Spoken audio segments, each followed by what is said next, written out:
آ جاتے ہیں جی توشہ خانہ حتمی مرحلے میں داخل ہو رہا ہے. حسیب ملک صاحب مسلسل سے کور کر رہے ہیں, ہمارے نمائندے خصوصی ہیں. حسیب, اب یہ ٹرائل کورٹ میں کیس کہاں پہنچا ہے؟ اسلام آباد ہائی کورٹ نے فیصلہ محفوظ کیا, بیک وقت سپریم کورٹ میں بھی ناک کیا جا رہا ہے. تو ریئل سٹینڈنگ کیا ہے اس کیس کی رائٹ ناؤ جب آپ رپورٹ کر رہے ہیں ناظرین کے لیے؟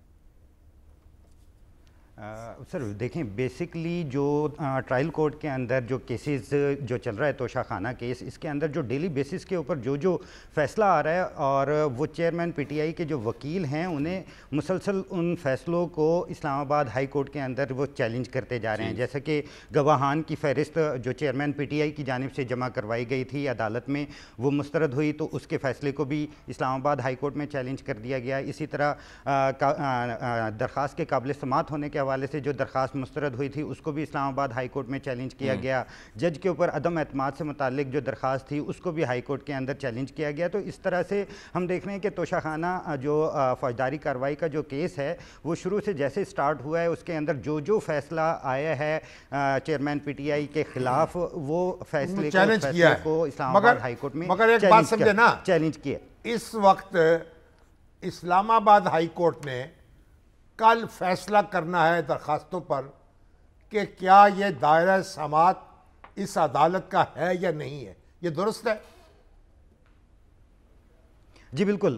وہی جو متفرق درخواستیں ہیں ان میں ایک درخواست یہ بھی ہے کہ دائرہ اختیار بنتا ہے یا نہیں بنتا, اور اس کے ساتھ ساتھ جو جج کے اوپر عدم اعتماد کیا ہے اس کے اوپر بھی فیصلہ محفوظ کیا گیا ہے. اور جو ایک اور امپورٹنٹ جو درخواست ہے وہ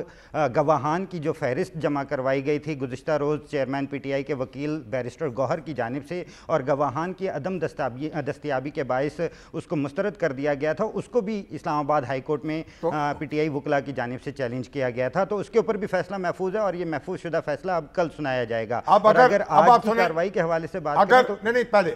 اگر یہ درخواستیں منظور کر لی گئیں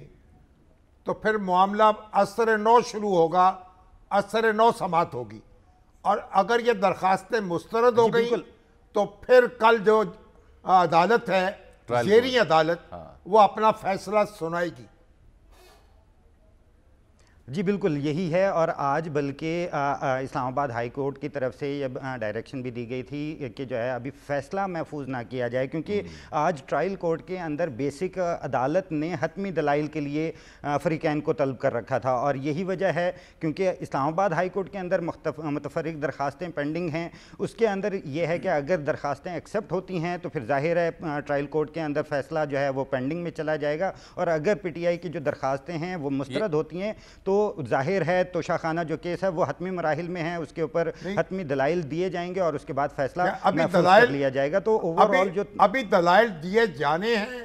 یا آج دلائل مکمل ہو گئے؟ سر آج شامی صاحب آج دلائل مکمل نہیں ہوئے, کیونکہ جو چیئرمین پی ٹی آئی کے وکیل تھے خواجہ حارث وہ صبح سے ہی اسلام آباد ہائی کورٹ کے اندر موجود تھے.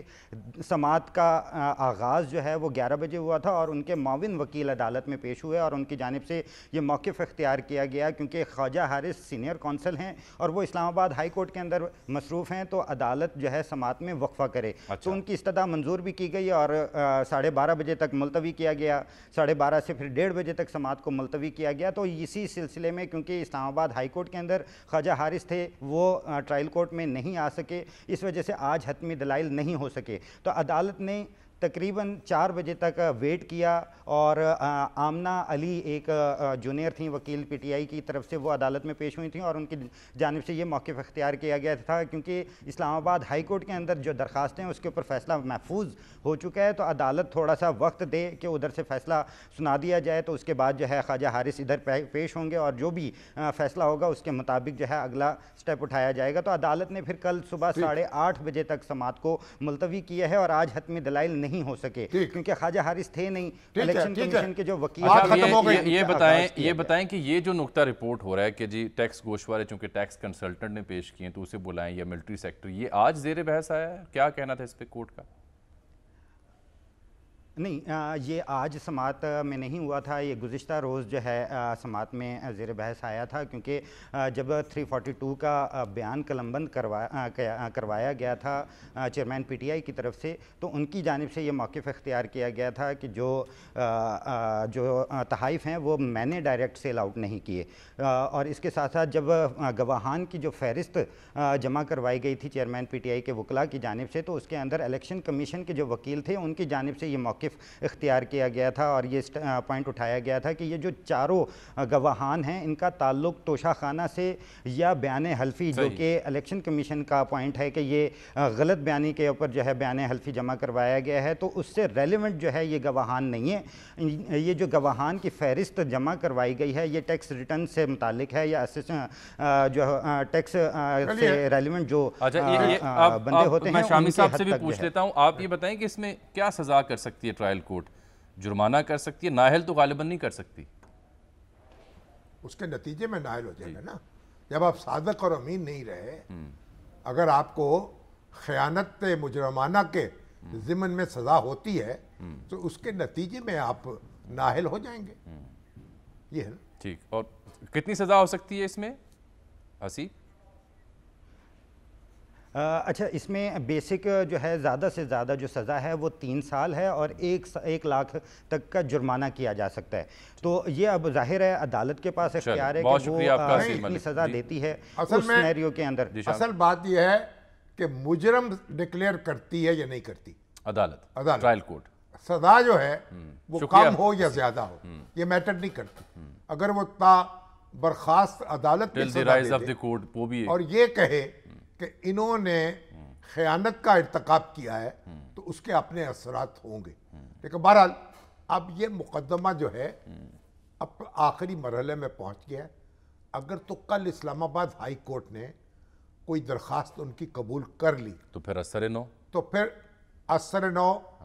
کام شروع ہوگا، یا یہ عدالت جو ہے اس کو کچھ اگر اس کو کچھ اور یعنی وقت دینا پڑے گا، اور اگر ایسا نہ ہوا تو پھر حتمی دلائل جو ہیں خواجہ حارث صاحب کو کل ہی پورے کل دینا پڑیں گے، اور اس کے بعد یہ معاملہ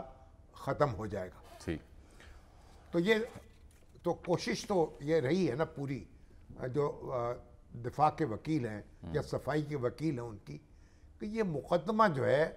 وہ چلنے نہ پائے، تاخیر ہو جائے جتنی ہو سکتی۔ زرداری فارمولہ، زرداری فارمولہ اب وہ حق نہیں ہے، کافی حد تک تو اس میں کامیابی ہوئی ہے، لیکن اب معاملہ ایک آخری مرحلے پر پہنچ گیا ہے۔